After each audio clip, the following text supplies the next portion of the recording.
El siguiente programa contiene elementos de lenguaje, salud, sexo y violencia apto para todo público. Programa de producción nacional.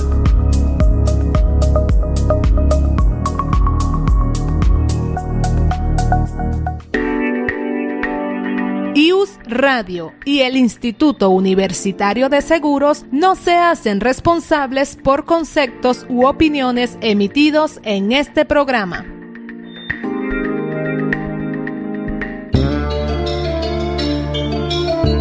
IUS Radio, una radio innovadora, les presenta Sinapsis 360 grados, el psicólogo a tu alcance, con Amanda Hernández y Aixa Atías. Un espacio para dar visibilidad a la salud mental y emocional desde todos los ángulos, con una visión integral y actual. A través de conversaciones abiertas y dinámicas, se busca fomentar el autoconocimiento y el crecimiento personal orientados a generar bienestar en la vida cotidiana y mejorar las relaciones interpersonales, fomentando la empatía para ayudar a otros desde una red de apoyo real.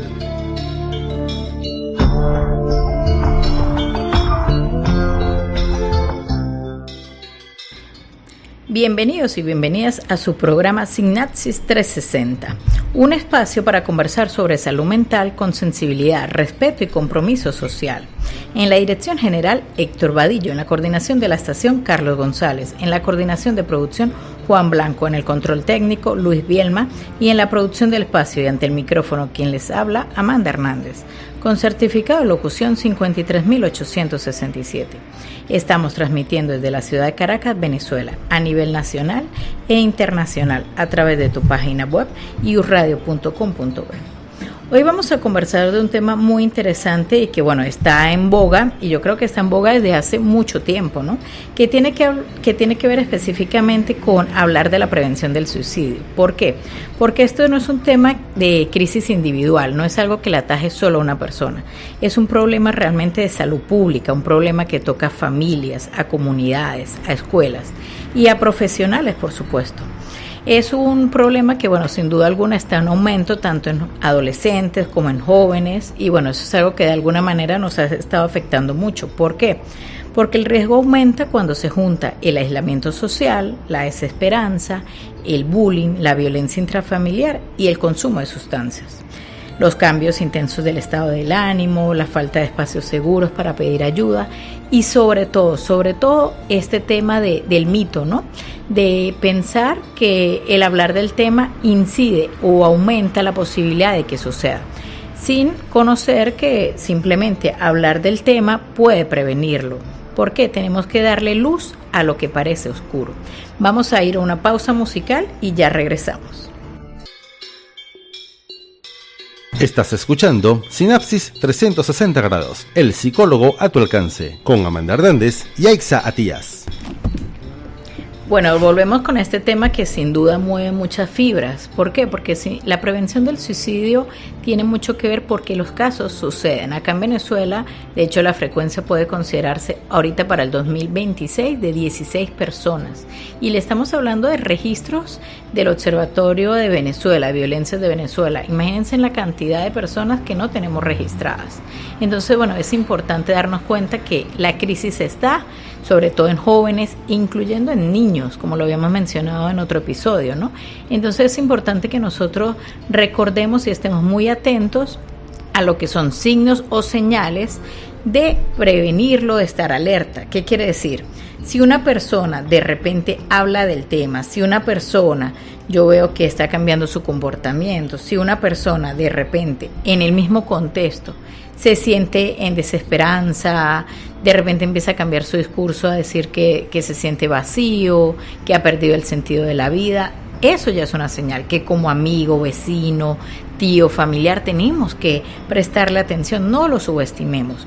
Sí, eso sí, muy pendientes con no juzgar, muy pendientes con que la persona no se sienta entrevistado tampoco, sino vamos a ser oyentes activos. ¿Qué quiere decir? Tener una escucha activa.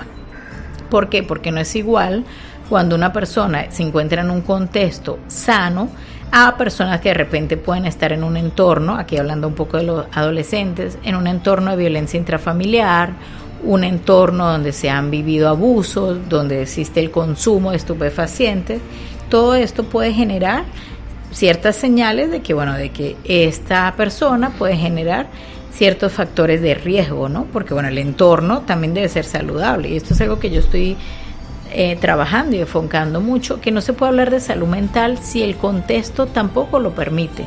Yo no puedo hablar de salud mental o queriendo como rosa de la vida cuando la persona vive en un entorno de conflicto, cuando la persona de repente tiene días que no ha podido alimentarse bien, porque es así, señores y señoras que nos escuchan.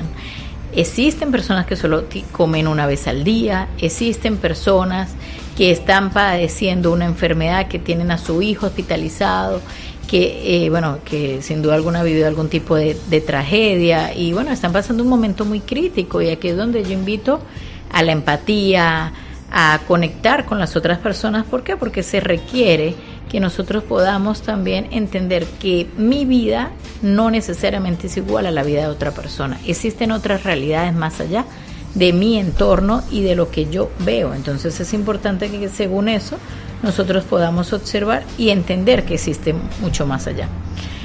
Existen casos de señales que en ocasiones no vemos de personas que, de repente tú dices, tiene un morado en el brazo, pero entonces esa persona cuando tú le ves muy estresada, se pellizca, se autolesiona, personas que de repente se lastiman con un lápiz, con un lapicero, personas que se muerden por dentro de la boca los cachetes, vamos a llamarlo así, que se muerden, ¿para qué? Para poder manejar la presión, el sufrimiento que están viviendo, porque lo que lleva a tomar esta decisión, que es una decisión desde el impulso, tiene que ver directamente con la ansiedad y con el sufrimiento emocional.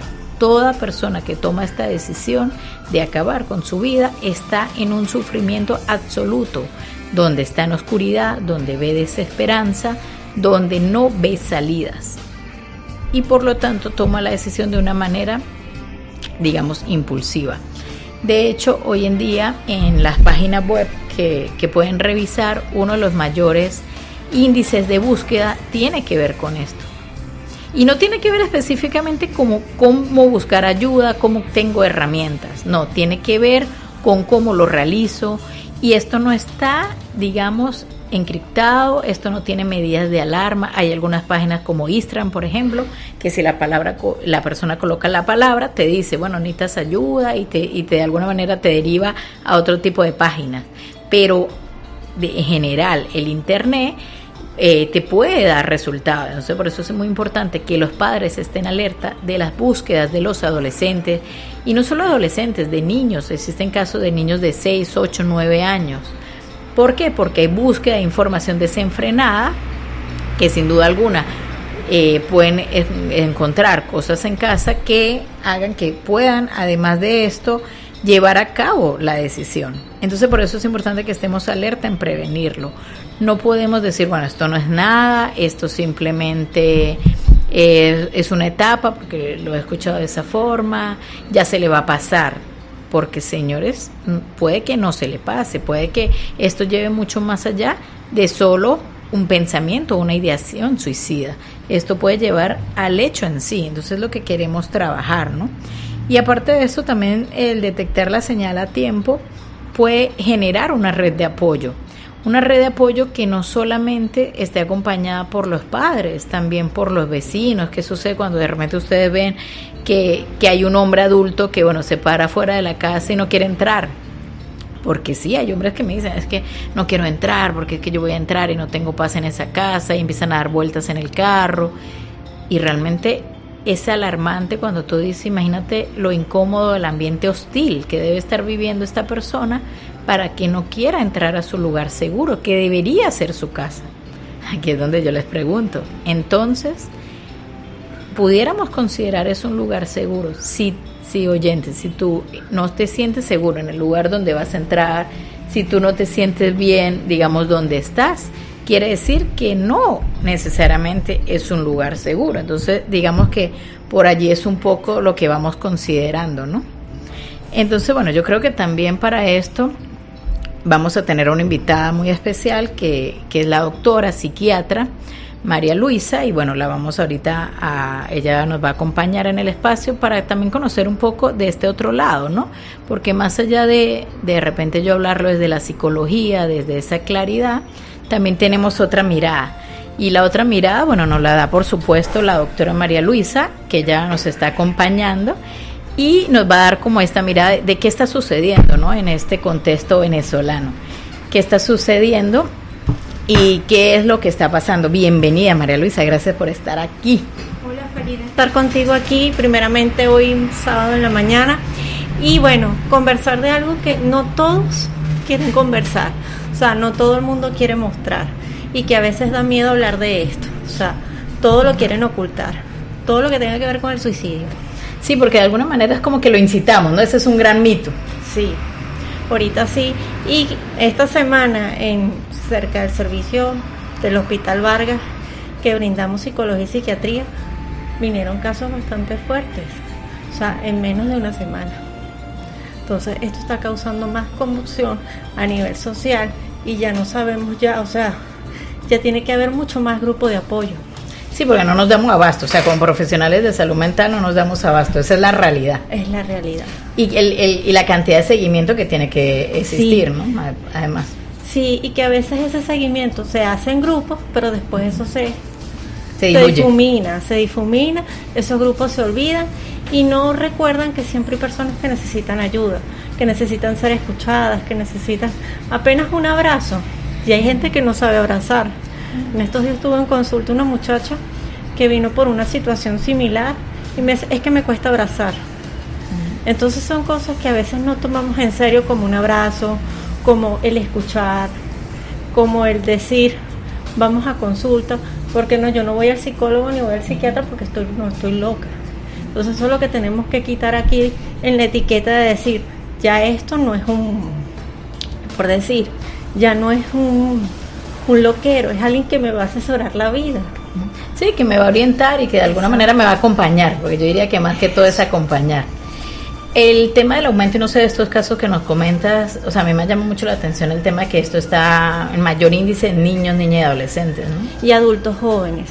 No tengo una estadística porque es mentira de decirte, mira, la cifra tal, pero sí se ve desde la Organización Mundial de la Salud que ha incrementado la cifra, la estadística. María Luisa, ¿tú crees? A nivel mundial. Aparte. Y bueno, acá sé que en Mérida los apuntes son bastante altos. Siempre ha sido así. Hablaríamos que el contexto venezolano, o sea, la crisis de repente económica pudiera tener que ver. Yo diría que la cuestión política no es tanto eso, sino los problemas de vinculaciones. Por lo menos en nuestro servicio va gente, si acaso decir la arista política no. Sí lo hay. Económico. Lo económico. Sí. Pero de decirte problemas de vinculaciones, no me llevo bien con mi esposo, no me llevo bien con mi novio, me peleé con mi mamá. E inclusive a veces el psiquiatra decía, pero ¿por qué viene esta persona a decirme que está mal porque peleó con el vecino? Y no se tomaba tanto en cuenta. Ahorita el problema de las vinculaciones está fluyendo muchísimo. O sea, influye demasiado porque, ¿qué pasa? No tengo buenas relaciones en la parte laboral, no soy estable amorosamente, entonces después empiezan esos síntomas clínicos que uno dice, bueno, pero ¿qué está pasando aquí? No, es que quiero morirme porque mi esposo no me para. O mira, mi esposo o mi novio me dejó y me quiero morir. O por ejemplo, mi mamá me dejó de hablar y no quiero volver a verla, pero me quiero morir. Eso es lo que siempre escuchamos en consulta. Entonces, esto es lo que me está preocupando, que el problema de las vinculaciones, ciertamente de las relaciones que nosotros hacemos, está causando todo este tipo de cosas. O sea, pudiéramos decir que quizás también este tema de la frustración, de cómo mantener vínculos, sí, o de cómo también sobrellevar la pérdida o las separaciones, es lo que no sabemos enfrentar. Exactamente. Por ejemplo, un duelo, yo considero que duele más un duelo por separación que un duelo de una persona que se murió. ¿Por qué? Porque la que se murió y no hay forma. Lastimosamente pues no lo vamos a volver a ver, pero cuando tenemos un duelo por pareja, el muerto anda por ahí. Ok, es lo que quiero entender, como dice mi esposo, el muerto siempre anda por ahí y va a ser más doloroso verlo, va a ser más sensible a la vista, o sea, en el sentido de que sé que esa persona está por ahí o está con otra persona, me va a doler más. Claro, porque de alguna manera ahí da la impotencia, ¿no? Eso mismo. En este sentido, sobre todo, ¿qué pueden hacer la familia, las amistades? Porque si hay alguien cercano, porque el detalle es que esa persona cercana no lo dice. No lo dice y a veces no se deja ayudar, porque he tenido pacientes donde tienen un grupo familiar demasiado bueno, demasiado grande, amigos, familiares, pero ¿qué pasa? No se dejan ayudar. Y a veces en esos momentos hay que decir, bueno, está bien, si no quieres ayuda, no te ayudo. Pero esas personas que son los que están alrededor, ser vigilantes. ¿Por qué? Porque puede pasar una situación de querer cortarse o de querer tomar una cantidad de pastillas que no es lo bueno o querer ahorcarse. Todo ese tipo de cosas que se hace para lo del suicidio. Por eso es que tenemos que estar vigilantes cuando nosotros veamos síntomas raros en nuestros familiares o amigos, porque ¿qué va a pasar? Puede suceder un evento de esto. Todos los que sufren son los que están alrededor. Sí, o los familiares. Y me hace mucho ruido ahorita que nombres lo del vigilante, porque yo dije, no sé, imagínate también la presión, ¿no? La presión y luego la culpa, si esto se lleva a cabo, porque es bueno, estoy vigilante, pero esa persona no se deja ayudar, o sea, hay muchos límites, ¿no? Hay muchos límites. Yo tuve una paciente que ella no quería recibir ayuda en cuanto a la ingesta de alcohol, y el novio hizo todo lo posible, los amigos, las familiares, ella no se dejaba, se perdía y se iba, hasta que bueno, sucedió un evento bastante importante y ella como que sí tomó las riendas ya de la situación, pero perdió ya novio y perdieron muchas cosas hasta de trabajo por el mismo problema del alcohol. Se desestabiliza, digámoslo así, básicamente la vida. ¿Qué tan relacionado está este tema de los estupefacientes con el suicidio? Sí, también, porque ¿qué pasa? Muchos pacientes que llegan a nuestro servicio, hace poco tuvimos uno que consumió por tener una separación y empezó a tener esos síntomas clínicos del suicidio, es decir, manifestando sensación de que quería morir, de que tenía un miedo bastante grande, el llanto era muy recurrente, muy fácil, y decía que la vida no tenía sentido sin esa persona. Entonces había consumido unas cantidades importantes de sustancias y bueno, lo llevó a que lo hospitalizáramos porque ya no podía aguantar ni los familiares ni la amiga que lo estaba ayudando por el evento que tuvo con la pareja. ¿Qué abasto tenemos a nivel de, y bueno, ahorita me lo vas a responder a la pausa, pero qué tenemos a nivel de decir, bueno, sí hay capacidad para hospitalizaciones, cuando el familiar tiene que decir, bueno, voy a acompañar a esta persona para que sea hospitalizada? Ok, ¿qué tenemos que ver? Que la persona tiene un deseo enorme de quitarse la vida. Ese es un criterio muy grande para hospitalizar, y que el paciente necesita la ayuda de psicofármacos, acompañado de psicología, ¿verdad? Es importante nuestros amigos psicólogos en una hospitalización psiquiátrica para que ellos lleven el abordaje terapéutico y el psiquiatra el abordaje psicofarmacológico para que vayan disminuyendo esas ideas que tenemos muy recurrentes de morir. Es importante eso, pero para hospitalizar lo más importante es tener el criterio de que la persona, si tiene una idea suicida, hay que hospitalizarla o por lo menos atenderla rápidamente si no se puede hacer la hospitalización. No dejarlo alargar. Pero no dejarlo sin atención. O sea, lo más importante es que por lo menos unas palabras se lleven, pero por lo menos. Vale, vamos a ir a una pausa musical y ya regresamos. Estás escuchando Sinapsis 360 grados, el psicólogo a tu alcance, con Amanda Hernández y Aixa Atías. Espacio publicitario en IUS Radio. En el día a día ya existen muchas razones para preocuparnos. Tranquilo, en Pirámide Seguros estamos comprometidos contigo y con lo que más te importa. Encuéntranos en Instagram como @Pirámide Seguros Oficial y conoce las coberturas ideales para respaldar tu patrimonio. Te lo hacemos fácil. Publicidad aprobada por la Superintendencia de la Actividad Aseguradora bajo el código TPP 3469. Aravito, solo uno. Panadería, dulcería, bodegón y restaurante. Árabe, hay muchos. Aravito, solo uno. Disfruta de los sabores del Líbano en Caracas. Visita cualquiera de nuestras sedes ubicadas en Katia, Sabana Grande, Las Mercedes y Eurobuilding. Te atendemos pick-up o delivery. La mejor comida árabe en Caracas. @Aravito_CCS. Aravito, sabor tan árabe como venezolano. Familia para la familia. El mundo cambió y con él tus necesidades y expectativas. Sabemos que buscas una compañía de seguros que te haga las cosas fáciles en los momentos difíciles. Eso y más es lo que representa la nueva imagen de Estar Seguros: tradición, responsabilidad y compromiso. Por eso y muchas razones más, Estar Seguros es lo que necesitas.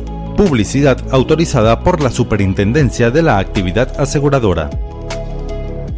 Garantiza tu futuro en el Instituto Pionero en la formación de profesionales de seguro en el país. El IUS te ofrece graduarte como TCU en seguros y excelentes cursos de extensión profesional. Inscripciones abiertas. Más información al 0212-730-8310 o al correo electrónico extension.ius@gmail.com. Instagram @ius_seguros. Instituto Universitario de Seguros. Mayor prestigio en profesionales del seguro. Desde Caracas, Venezuela, transmite IUS Radio, una radio innovadora, la emisora del Instituto Universitario de Seguros. Escúchala a través de iusradio.com.be. Síguenos a través de @ius_radio.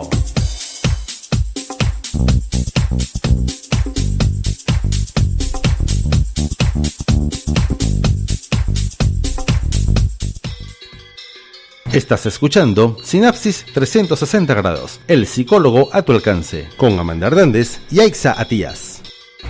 Regresamos por acá conversando con la doctora María Luisa y bueno, de este tema, ¿no? Y hablamos un poco de los mitos que tenía que ver con esto, con no incitar a hablar del tema, y yo creo que hay que dar mucha luz. Decías algo clave que era esto, lo importante de una palabra, que por lo menos la persona se llevara una palabra, ¿no? Y yo creo que también es eso, sentirse escuchado, porque como las personas no lo hablan con la gente cercana, sí lo están hablando con los profesionales cuando llegan, ¿están llegando por cuenta propia o son llevados? Bueno, yo creo que y considero 50 y 50, porque muchas veces no quieren ir, como dije al principio, a un psicólogo o un psiquiatra, porque es un loquero, es un pastillero que te va a bombardear, que te va a poner eso para toda la vida, y quien los lleva son los familiares. Pero hay unos que sí van por cuenta propia, porque dicen que ya no aguantan más, que desean ver mejoría en su vida, que siempre es un panorama gris, que ellos se despiertan con lluvia todos los días, que cuándo van a ver el sol. Entonces son personas que necesitan muchísima ayuda. Igual, cuando van a la hospitalización, muchas veces hay que preguntarle al paciente: ¿tú te quieres hospitalizar? Hay momentos en que uno no puede decir, mira, si el paciente no quiere, no quiere. ¿Acaso que esté psicótico o no tenga el insight o la conciencia, vamos a decir, bien para poder tomar una decisión?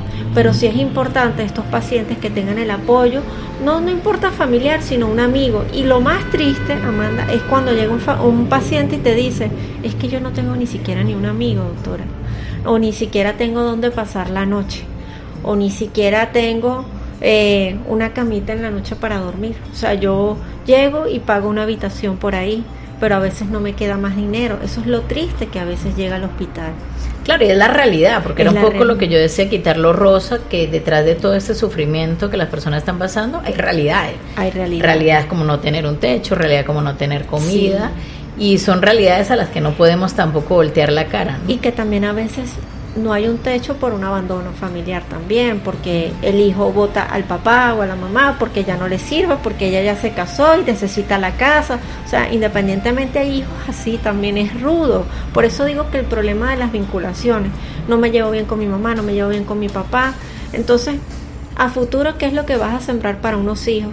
¿O qué clase de familia vas a tener tú en un futuro? Lo mismo que estás repitiendo con tu papá y tu mamá. No, y eso es grave a nivel social, como entonces la familia o estos mismos vínculos que mencionas se están desintegrando. Sí, se está desintegrando. Fíjate que hace un tiempo yo fui a bautizar a mi hija a la iglesia de la Chiquinquirá, y el mismo vigilante me dijo: no, aquí ya no se están casando, aquí nada más es bautizo y confirmación. O sea, la estructura familiar de esposo, esposa, ya sea por la iglesia, ya sea civil, ya sea de algo legal, no, ahora es concubino. O sea, es una familia que, o no, tú en tu casa, yo en la mía, tú vives, y así estamos. O sea, la estructura familiar que teníamos antes está como cambiando. Claro, lo que me alarma ahí es que no sé si realmente para bien, ¿no? O si, porque yo estoy de acuerdo que hay hogares, ¿sabes?, con dinámicas diferentes, sí, con decisiones de pareja, eso de vivir separado, Pero ¿hasta qué punto esto es saludable? ¿Hasta qué punto es Sí. saludable? Porque si no nos está haciendo bien, si esto más bien incrementa el que no nos queramos esforzar por mantener los vínculos, tiene que ver con ese rompimiento. Sí, y que si no hay personas que también te dicen, mira, vamos a establecer unos puntos claves, tú en tu casa y yo en la mía. He visto pacientes donde me ha dicho, yo solo con ella quiero tener un hijo, doctora, yo no quiero vivir, yo no quiero casarme, pero eso es la negociación que tenga cada quien, ahí se respeta. Pero si estamos viendo que esa cuestión familiar de vivir papá y mamá y todos juntos y la cuestión como lo era antes, está cambiando. Entonces ya deja de ser ese sueño que era la gente de tener su hogar y su familia. Hay gente que sí todavía le gustaría y quieren eso. ¿Qué mujer no se quiere vestir de novia o casarse y todo eso? Pero ya ahorita ahí estamos en una generación que también está cambiando y que solamente lo que quieren, no, yo me quiero preparar, yo no me quiero casar, o sea, listo. Hay otra que me dijo en estos días, mi hijo, pero eso va cambiando, ¿no? Dependiendo de la madurez. Pero ahorita estamos viendo esa, vamos a decir, esa fractura a nivel familiar. De hecho, hablaría que ya es un incremento por las mascotas más que por los hijos. Sí. A nivel mundial, de hecho. Sí. Y que la mascota también es buena como acompañante, pero hay veces que también se ve hasta lo patológico, porque también me llegan pacientes donde me dicen, son mis hijos, y de paso, duermen juntos, lo llevan en coche, lo tratan como de humanizar, y se aferran mucho a ese perrito, a ese gato. Eso no está mal, pero cuando ya es en exceso, sí puede afectar. No, y cuando eso niega que realmente te vincules con otros seres. Sí. ¿Tú crees que este rompimiento con los vínculos, o sea, qué hay detrás de no querer esforzarse por mantener vínculo o por la responsabilidad de que tener a otra persona, ¿no? Sí, a tu lado. Sí, pueden ser las dos cosas. Primero, la responsabilidad que requiere una pareja, ¿no? El casarse. Primero, una casa, tener la casa acomodada. Los acuerdos. La ropa, los acuerdos. Este es tu departamento. Mi esposo, por ejemplo, tiene el departamento de barrer. Yo tengo el departamento de la cocina, el del baño. Él tiene el de limpiar los adornos. Pero muchas parejas a veces no pueden tener acuerdos o pactos, porque ¿qué pasa? Si tú no tienes acuerdos o pactos, esto va a caer en una guerra, o alguien se siente sobrecargado. Guerra. Sí, exactamente. Y ahorita eso es llevarlos con una negociación. Pero las parejas de ahorita no te van a decir ahorita, Amanda, mira, vamos a ser novios. Ellos primero sexualizan, primero se besan. Todo lo que uno hacía después de pedir el noviazgo o el empate, como se decía, ya no. Ahora todo es al revés. Yo primero te beso, yo primero sexualizo contigo, primero salimos, todo. Después que yo voy a ver si me quedo contigo o no. Sí, yo creo que eso de alguna manera también deja como muy inestable los vínculos, y por eso hay tanto miedo al abandono, tanto miedo a la soledad, que bueno, que termina en este tipo de decisiones. Cuando hay esta decisión ya de quitarse la vida, ¿es un acto netamente impulsivo, aunque sea planeado, o la persona lo puede hacer, digamos, de una manera más consciente? Bueno, fíjate, las dos son muy razonables. Hay personas que te van a decir, yo me quiero quitar la vida porque realmente lo que yo viviera era para mi hijo y de verdad me duele no tener a más nadie. Bueno, uno dice, puede ser que sea entendible, pero la señora puede seguir viviendo, pero ¿cómo sigue viviendo solita y todo? Para eso estamos psicólogos y psiquiatras, para poder ayudar. Impulsiva sí lo puede haber. A veces hay personas que no sentarse a pensar y decir, cónchale, ya va, ¿qué me está pasando? No lo hacen, sino que de manera impulsiva agarran cualquier objeto punzante o cualquier pastilla o cualquier soga y no, me voy a quitar la vida. O sea, no. Lo que pasó hace poco también tengo entendido en una zona de aquí de Caracas, o sea, no sabemos las razones, según por un síndrome depresivo, pero hasta ahí. Pero sí hay que tener cuidado porque se puede ver de manera impulsiva, se puede entender que también puede ser por un dolor muy grande que ya no soportamos y la persona tiene la necesidad fuerte de morir porque ya no quiero estar aquí, ya no quiero. Se pierde el sentido, Se ¿no? pierde el sentido de la vida. Es como dicen por ahí, nosotros nos levantamos cada mañana, pero a veces no sabemos por qué, nos levantamos, o sea, no tenemos un motivo, ninguna razón, nos paramos a la inercia. Desayunamos, vamos al trabajo, listo, y seguimos viviendo. Pero ¿cuál es la verdadera razón? ¿Qué se esconde detrás de todo esto? Entonces, por eso te digo, impulsiva puede ser, porque a veces la persona no piensa, o porque tiene un gran dolor en el alma, O también hay algunos adolescentes o niños o adultos jóvenes, porque pasa ahorita mucho que hay adultos jóvenes que no tienen esa, por decir, esa madurez para seguir aguantando alguna situación o confrontándola, entonces dicen yo me quiero morir. Sí, y terminan tomando esta decisión. ¿Qué sucede cuando el intento es eso, un intento? ¿Hay posibilidad de otros intentos hasta que lo logre o puede quedar solo en un intento? Va a depender de la persona, porque hay personas que llegan, tienen, por ejemplo, una cortada, una lesión, van al psiquiatra, al psicólogo, se medican, toman terapia, pero ¿qué pasa? A veces, Amanda, el paciente no vuelve a ir. Uno tiene que estar, mire, ¿qué pasó contigo? ¿Cómo están las cosas? No, todo bien. Cuando vienen a ver, hay otra crisis. Entonces el psicólogo y el psiquiatra vienen a caer cuando hay crisis, cuando hay, vamos a decir, fuego. Entonces nosotros tenemos que ser los bomberos de la salud mental y venir a apagar eso. Pero nos buscan en momentos de crisis, no nos buscan para llevar la prevención. Una compañía, no. Yo te dejo, ya me tomé las pastillas, ya estoy bien. Y ese es el peor momento para dejar las pastillas. Yo no es que yo soy psiquiatra, pero tampoco me gusta mandar medicamentos adictivos ni nada que sea para toda la vida. Pero sí hay un momento de la vida que los tenemos que tomar e ir quitándolos poquito a poco. Hay pacientes que te dicen, estoy muy bien, doctora, lo voy a dejar de tomar. No lo puedes hacer.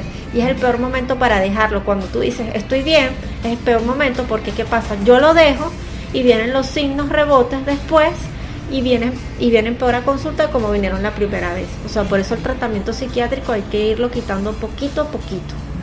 Ese tema cuando, ya la persona hizo su tratamiento, a lo largo pudiéramos hablar de una década de acompañamiento, o el hecho de que ya la persona realizó un intento suicida, es algo que pudiera pasar en lo que le queda de vida. O sea, ya queda como un marco, así como uno pudiera decir de como la un persona. Antecedente, sí. Como un antecedente legal, vamos a decir. Así. Algo queda.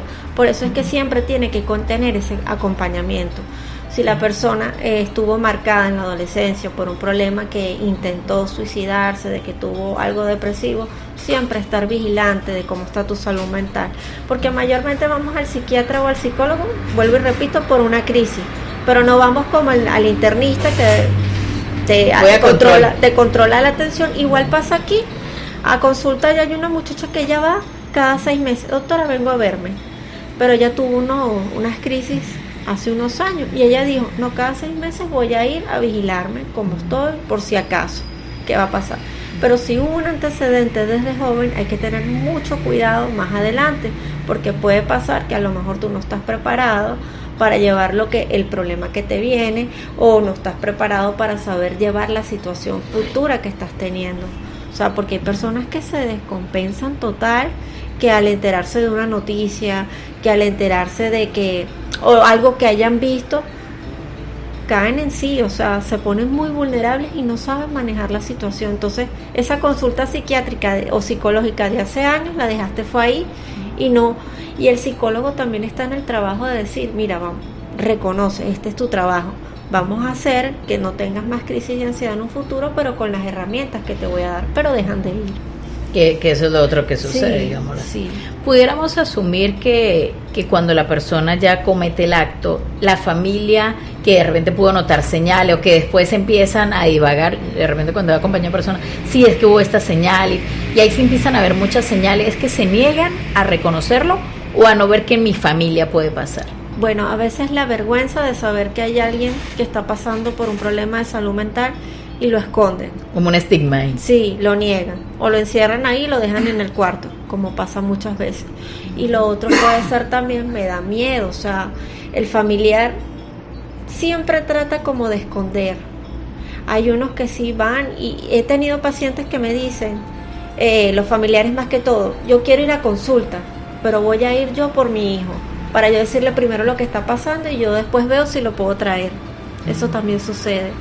Entonces el familiar empieza a ver que hay aislamiento, que están llorando, de que hay depresión, de que hay ansiedad, de que no quiere comer, de que su aspecto físico... Un abandono. Un abandono total, de que el aspecto físico, no me quiero bañar, Amanda. Hay pacientes que te dicen, no quiero trabajar, no quiero salir de la casa, me da miedo, no puedo. Entonces el familiar llega a ver a veces esa situación, y si hay padres que se te acercan, yo necesito que usted ayude a mi hija. Ajá, pero... cuando ella viene, es que no puede venir. Bueno, pero conversa, de que aquí estamos en consulta y podemos resolverlo, pero muchas veces el paciente, como te dije, primero empezamos, no quiere recibir la ayuda. Ahí es donde viene ese otro panorama, sí, ¿no? Digámoslo así. Este tema de lo que conversás de una noticia, ¿no? Esto también puede pasar hasta por despidos, ¿no? Sí, sí. Mira, hace poco viví un caso muy importante de un muchacho, más o menos, vamos a decir, de 38 años de edad, que recibió una mala noticia de que él ya no estaba en un proyecto. Él dijo que iba a irse a drenar la ansiedad a un gimnasio. Fue a drenar la ansiedad en un gimnasio y cuando regresó estaba presentando dolores de cabeza fuertes. Al día siguiente estaba presentando un evento cerebrovascular. ¿Qué quiero decir con todo esto? Que cuando a veces nosotros no le paramos a lo psicológico, porque lo psicológico es algo que no, eso no tiene validez ninguna, si estás triste, no, pero una noticia altera lo que es una sustancia llamada glutamato en nuestro cerebro. ¿Y qué pasa? Ese glutamato se altera y recae sobre cualquier órgano en el cuerpo que esté vulnerable y nos da la afección que nos tenga que dar en nivel de enfermedad. En este caso viene un evento cerebrovascular por una decisión que no, es una noticia que él no supo tomarla bien y cayó en esto hasta que llegó a la muerte. O sea, le di tanta importancia a mi trabajo. Y si te pones a ver, el muchacho recibió una noticia mala por su trabajo, pero él también se estaba acabando la vida porque toda la vida fue su trabajo. Lo demás no importaba su familia, no importaba la novia, no importaba el comer, a veces llegaba y no comía, o sea, había un comer suicidio. Al lado de una computadora. Exacto, había un suicidio ahí que se estaba como que promulgando. Ustedes dirán, pero sí, pero es que no tomo pastillas. No, pero fue un evento de que él fue descuidándose su cuerpo, su organismo, por estar pendiente de un trabajo. Que a la hora y a la larga, ¿qué le dio el trabajo? La muerte. O sea, imagínate ese nivel de que no hay equilibrio, ¿no? Donde de alguna manera el agarrarnos de varias cosas, en equilibrar varias áreas de nuestra vida, también logra que podamos decir, llegamos a esta estabilidad para no depender de esto, de una pareja, de solo un vínculo, ¿no? Exacto. Entonces, este muchacho, falleció, pero los familiares son los que quedan mal. Nosotros hablábamos con él, lo que tú acabas de decir. Nosotros le decíamos que comiera, nosotros le decíamos que tomara vacaciones. Hay de repente una réplica. ¿En qué sentido? En que alguien de la familia toma la decisión y luego el padre y se va volviendo también un efecto dominó. Sí, también puede pasar que se haga ese efecto dominó donde copien ese mismo patrón de lo que se está viendo, porque se ve una opción que quizás nunca habían considerado, ¿no? No. Entonces, ¿qué pasa?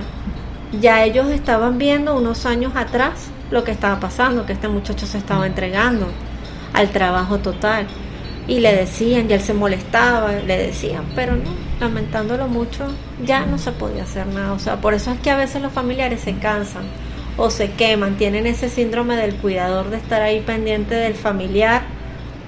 No se dan cuenta que son cuidadores de esa persona, pero y no tener la herramienta también, porque más allá de estar vigilante también, ¿qué más puedo hacer, no? ¿Qué más? La comidita, tú puedes prepararle la comidita y entonces después tú recibes las patadas, yo no quiero comer eso, estoy trabajando. La irritabilidad que acompaña mucho ese momento, ¿no? Sí, la irritabilidad es muy clave aquí, que pasa muchísimo. Sí, en estos intentos fallidos, digámoslo así, que las personas quedan mal, que hay personas que se han lanzado, que de repente quedan en condiciones de parapléjico.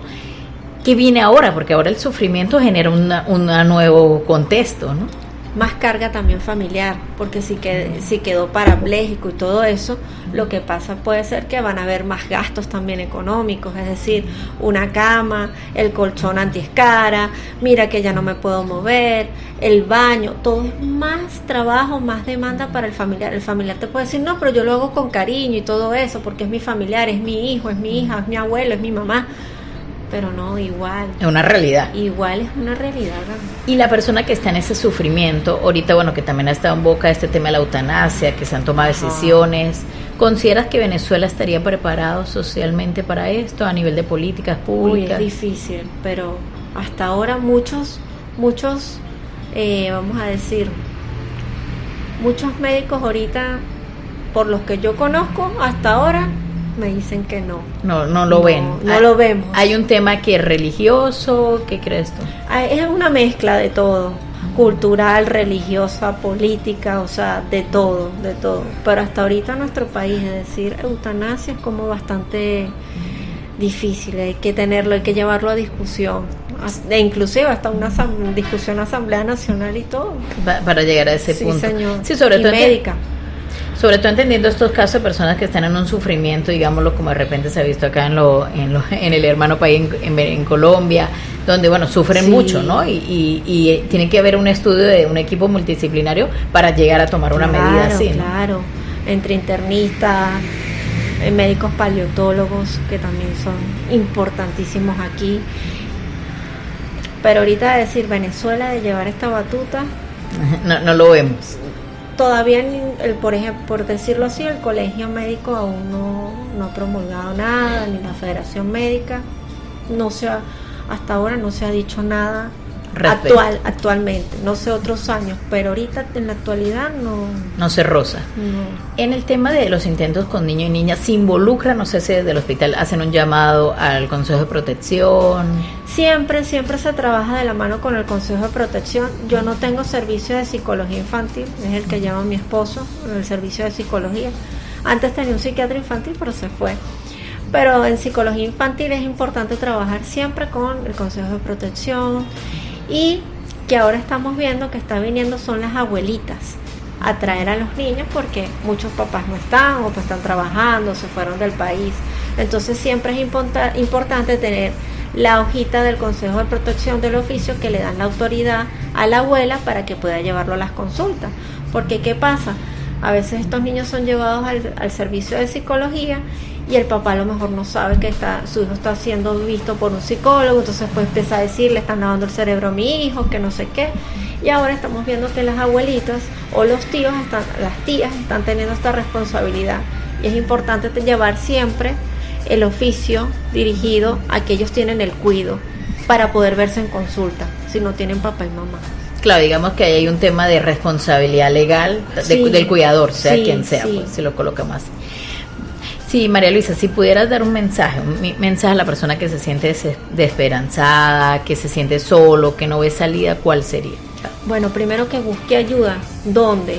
Si hay ayuda pública, usted va a la emergencia del servicio de psiquiatría o a la emergencia de psicología. Ellos tienen urgencia psicológica, el servicio de psicología, y usted necesita ser escuchado, necesita ser atendido. Ahí siempre vamos a estar de primera mano. O sea, no le dé miedo ir al psicólogo ni ir al psiquiatra. O sea, vemos de todo. Amanda, nosotros estamos en el servicio, pero toda la sala, cirugía, traumatología, nosotros vemos cualquier persona. Eso no significa que está loca, vuelvo y lo repito. El suicidio es importante. Si usted tiene la sensación de que quiere morirse, búsquenos, vaya al servicio de psiquiatría, y allá está la emergencia 24 horas, o sea, y podrá ser atendido. Si usted está desesperanzado porque no tiene ganas de seguir viviendo, busca la ayuda con un psicólogo, un psiquiatra, o si no, empiece a cambiar sus hábitos. Hay hábitos que son tóxicos, un familiar. Tengo una paciente ahorita que su papá psicológicamente pues le dice, estás fea, estás esto, estás aquello. Maltrato. Sí, tú no sirves para nada. La muchacha me llegó a consulta llorando. Ya estamos teniendo varios momentos de consulta donde ella ya está cambiando. Y bueno, está saliendo adelante. O sea, por eso digo, primeramente buscar ayuda. Y si la hay gratuita en el Hospital Vargas. Sí, porque a veces esa es la barrera, ¿no? Sí. No sé dónde asistir. Sí. Y a nivel privado, ¿dónde pueden contactarte? ¿Algún número de teléfono, red social? Bueno, yo estoy cerquita de aquí de la emisora, estoy en el Grupo Médico Bucaral, piso 6, consultorio 64, y en mi Instagram está el número de la consulta, ahí me pueden buscar. ¿Tu Instagram es? Doctora María Luisa Delgado. Facilito. Vale, mil gracias, María Luisa. Gracias a ti. Y gracias a ti por hablar de estos temas, pues esto se esconde mucho. Sí, yo creo que es importante no solo, yo como digo, darle luz a la oscuridad, ¿no? Sí. Entender que puede ser un pensamiento que nos llegue, entender, como me decía el otro día una persona, voy manejando y llega y hay que atenderlo. Entonces vamos a escucharlo, a prestarle atención, a darle cuidado y sobre todo responsabilidad, ¿no? Con esto nos despedimos deseándoles un feliz sábado. Mil gracias a la doctora María Luisa Aldana por estar con nosotros y cerramos. En la dirección general, Héctor Vadillo. En la coordinación de la estación, Carlos González. En la coordinación de producción, Juan Blanco. En el control técnico, Luis Bielma. Y ante el micrófono, quien les habla, Amanda Hernández. Con certificado de locución 53.867. El psicólogo a tu alcance. Estuvimos transmitiendo desde la ciudad de Caracas, Venezuela, a nivel nacional e internacional a través de la página web iusradio.com.be. IUS Radio, una radio innovadora, les invita a escuchar todos los sábados a las 10 de la mañana, hora de Venezuela, el programa Sinapsis 360 grados, el psicólogo a tu alcance, con Amanda Hernández y Aixa Atías. Un espacio para dar visibilidad a la salud mental y emocional desde todos los ángulos, con una visión integral y actual. A través de conversaciones abiertas y dinámicas, se busca fomentar el autoconocimiento y el crecimiento personal orientados a generar bienestar en la vida cotidiana y mejorar las relaciones interpersonales, fomentando la empatía para ayudar a otros desde una red de apoyo real. Recuerden, todos los sábados a las 10 de la mañana, hora de Venezuela, el programa Sinapsis 360 grados. Por IUS Radio, una radio innovadora. IUS Radio, una radio innovadora, les presentó Sinapsis 360 grados, el psicólogo a tu alcance, con Amanda Hernández y Aixa Atías. Hasta el próximo programa.